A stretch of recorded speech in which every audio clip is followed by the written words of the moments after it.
Hi guys, welcome to internship mini vlog. Internship முடிய நாளே வந்துருச்சு. ஆனால் இன்றைக்கி தான் ஃபர்ஸ்ட் டே vlogே போடுறேன். பரவாயில்ல எப்போ போட்டாலும் நீங்கள் பார்ப்பீங்கன்னு ஒரு நம்பிக்கை தான். இன்டர்ன்ஷிப் ஃபர்ஸ்ட் டே செம்மையாக தான் போச்சு. 2 மணி நேரமாக இந்த ஒரு ரூமில் உட்கார வச்சிட்டாங்க எங்களை. இப்படி தான் இந்த இன்டர்ன்ஷிப் டேவே ஆரம்பிச்சிச்சு. கூட நல்லா க்ளோஸ் ஆகுறதுக்கே எனக்கு 1 month ஆகும். நாங்கள் இன்டர்ன்ஷிப் பண்ணுறதுக்கும் 1 month தான். ஃபர்ஸ்ட் டே நாங்கள் போனப்போ அவ்வளோ ஒன்றும் சொல்லி தரல. நார்மலாக என்ட்ரி எப்படி பண்ணணும், எக்ஸலில் எவ்வளோ ஸ்பீடாக ஒர்க் பண்ணணுன்ட்டு ஷார்ட்கட் கீஸ் தான் சொல்லி கொடுத்தாங்க. அங்கே வேலை பக்கங்களோ இல்லையோ டைமுக்கு டைம் ஒரு நல்ல டீ வந்துடும் கையில்.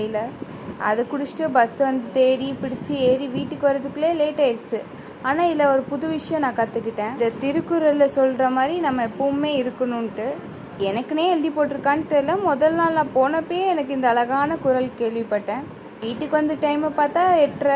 வீட்டுக்கு வந்து இன்னொரு சாயா போட்டாச்சு. அப்போ தான் நல்லா ஃப்ரெஷ்ஷாக இருக்கும். அப்புறம் கொஞ்சம் ஹிந்தி கேம் ஷோ பார்த்துட்டே என்னோடய காலேஜோட கோர்ஸையும் பண்ண ஆரம்பிச்சிட்டேன். இன்டர்ன்ஷிப் 1 monthனா அந்த 1 monthக்குள்ளே இந்த கோர்ஸையும் முடிக்கணும்னு சொல்லியிருக்காங்க. இது பண்ணி முடித்து நைட் தூங்குறதுக்குள்ளே கரெக்டாக இருக்கும். இந்த 1 month எனக்கு இப்படியே தான் போகும் போல். இந்த vlog உங்களுக்கு பிடிச்சிருந்தா சப்ஸ்கிரைப் பண்ணிக்கோங்க. அப்புறம் லைக்கும் போடுங்க. பாய்.